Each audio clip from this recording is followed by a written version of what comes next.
नमस्कार, मी ॲस्ट्रोस्मिता गिरी. आज आपण एका आगळ्या वेगळ्या विषयावर बोलणार आहोत. म्हणजे अध्यात्म आणि विज्ञान हे जेव्हा हातात हात घालून चालतं त्यावेळेस कशा प्रकारची परिस्थिती निर्माण होते याचा आपण विचार करणार आहोत. आषाढ महिना सुरू झालेला आहे आणि आषाढ महिना सुरू झाला की सगळ्यांना वारीची ओढ लागते. नुकतीच पुण्यामध्ये ज्ञानेश्वर माऊली आणि संत तुकाराम महाराज यांच्या पालख्या येऊन गेल्या आणि त्यापुढे पंढरपूरकडे रवानाही झालेल्या आहेत. भक्तिमय वातावरणामध्ये जेव्हा पुण्यामध्ये त्या पालख्या दोन्ही आल्या, संत ज्ञानेश्वर माऊली आणि जगद्गुरू तुकाराम महाराज यांच्या पालख्या जेव्हा पुण्यामध्ये आल्या त्यावेळेस त्यांच्या स्वागतासाठी अख्खी पुण्यनगरी जय्यत तयारीत होती पहा. आणि मग त्यांचं स्वागत ज्या थाटामाटाने झालं आणि भक्तीचा जो महासागर बघायला मिळाला त्यांनी खरोखरच आंतरिक मन उचंबळून आलं. पुंडलिक वरदे हरी विठ्ठल श्री ज्ञानदेव तुकाराम पंढरीनाथ महाराज की जय या जयघोषाने भारावलेली सगळी पुण्यनगरी आषाढी वारीच्या वेध लागल्याचे जाणून दिलं. आणि आळंदी ते पंढरपूर वारी यावर्षी एकादशी आषाढी एकादशी 17 जुलै 2024 आहे पहा. यासाठी क्षेत्र आळंदीहून आणि देहूहून संतश्रेष्ठ ज्ञानेश्वर माऊली आणि जगद्गुरू संत तुकाराम महाराज यांच्या पालख्या पंढरपूरकडे जाण्यासाठी मार्गस्थ झालेल्या आहेत. या पालख्या म्हणजे महाराष्ट्राचं एक सांस्कृतिक आणि आध्यात्मिक वैभव आहे. आयुष्यात एकदा तरी पायी वारी करणं गरजेचं आहे असं सगळ्यांनाच वाटत असतं पहा. जन्म घेतलेला आहे, मग या जन्माने आपण एकदा तरी पंढरपूरला जावं आणि ते सुद्धा चालत, हे प्रत्येक भक्ताचं मत असतं पहा. माझा जन्म तर पंढरपूरमध्ये झालेला आहे आणि माझ्या माहेरचा संबंध पंढरपूरशीच असल्यामुळे बालपणापासून हे आध्यात्मिक वैभव मी सतत अनुभवत आलेले आहे. म्हणजे माझं बालपण दर वारी पाहतच आलेलं आहे आणि आत्ता सुद्धा आषाढ महिना आला की वारीची ओढ ही अतूटपणे लागते. मग हीच कृतज्ञता व्यक्त करण्यासाठी आणि वारीमध्ये सहभाग या नात्याने ॲस्ट्रोस्मिता गिरी या चॅनलच्या माध्यमातून आम्ही ही आध्यात्मिक वैभवाची वारी करत आहोत. तर पहा आमची ही आध्यात्मिक वारी कशी आहे ते. बोलावा विठ्ठल, पहावा विठ्ठल, करावा विठ्ठल जीव भाव या अभंगाची प्रचिती आज प्रत्येक वारकरी आणि विठ्ठल भक्त घेतच असतो, नित्यनेमाने घेत असतो. या पंढरीचा विठ्ठल वारकऱ्यांचा श्वासच आहे जणू.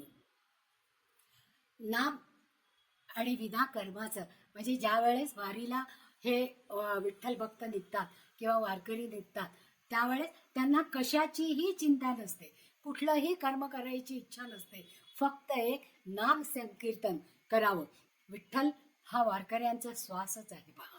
म्हणजे अशा भगवत भक्त असलेल्या वारकऱ्यांच्या महासंगम पंढरपूर यात्रेचा म्हणजे वारीच्या निमित्ताने होत असतो. आषाढी एकादशीच्या निमित्ताने या संतश्रेष्ठ ज्ञानेश्वर माऊली आणि जगद्गुरू तुकाराम महाराज यांच्या पालख्या विठ्ठलाच्या भेटीसाठी जात असतात. संत ज्ञानेश्वर माऊलींनी ज्ञानेश्वरी या ग्रंथाची निर्मिती करून समाजात भागवत धर्माची स्थापना केली आणि समाजात या धर्माचा, भागवत धर्माचा प्रचार आणि प्रसार हा करण्यासाठी त्यांनी नामसंकीर्तन आणि नामदिंडी अर्थात पंढरीच्या वारीचा प्रथा हे चालू केली. आणि रामकृष्ण हरी या जपाचा अखंड जप करत त्यांनी या वारीला सुरुवात आणि नामदिंडी अर्थात पंढरीच्या वारीचा प्रथा हे चालू केली. आणि रामकृष्ण हरी या जपाचा अखंड जप करत त्यांनी या वारीला सुरुवात केली. पृथ्वीवर तीर्थे असती अपार, परी पंढरीची सर एकाही नाही असा दाखला संत नामदेव महाराज देतात. प्रत्यक्ष पांडुरंगाच्या चरणावर मस्तक ठेवता येतं असं कुठलं तरी देऊळ आहे का हो की जिथे आपण त्या परमेश्वराच्या पायावर डोकं ठेवू शकतो किंवा त्याच्या अगदी जवळ जाऊ शकतो, अनुभवू शकतो. ते विठ्ठलाचं सावळे सुंदर रूप पाहताना मन विभोर होऊन जातं आणि प्रत्येक जणाला ही इच्छा असते की एकदा तरी पांडुरंगाच्या चरणावर लोटांगण घालावे. तर संत चोखामेळा म्हणतात, न करी आळस जाय पंढरीशी, अवघी सुखाची राशी. तेथे आहे म्हणजे पंढरपूरमध्ये सगळ्या सुखाच्या राशी आहेत पहा. कारण काशीच्या 5 यात्रा, द्वारकेच्या 3 वेळा जाणं झालं तरी सुद्धा या दोन्ही यात्रांना जाऊन आल्यावर जेवढं पुण्य मिळतं तेवढेच पुण्य एका पंढरीच्या वारीने मिळते. मग सर्व सुखाचे आगर आणि संत मंडळींचे माहेरघर असल्याने अवघी पंढरी दुमदुमते पहा. भगव्या पताका खांद्यावर घेऊन, तुळशीचे माळ गळ्यात घालून आणि तुळशी वृंदावन डोक्यावर घेऊन भावभुकेल्यांची ही वारी असे म्हणले जाते. आता पहा, भागवत धर्माची पताका खांद्यावर घेतलेले हे वारकरी किती छान दिसतात आणि त्याच्याच बरोबर तुळशीचा रोप किंवा तुळशीची कुंडी डोक्यावर घेतलेली गृहिणी ती या वारीमध्ये चालत असते. त्यावेळेस तुळशीचाच रोप का घेतात बरं? एकतर विठ्ठलाला तुळस अतिशय प्रिय आहे आणि त्याचबरोबर तुळस ही अशी एक वनस्पती आहे जी दिवसाही ऑक्सिजन सोडते आणि रात्रीही ऑक्सिजन सोडते, की ज्याच्यामुळे आरोग्य टिकवण्यासाठी जास्तीत जास्त मदत केली जाते.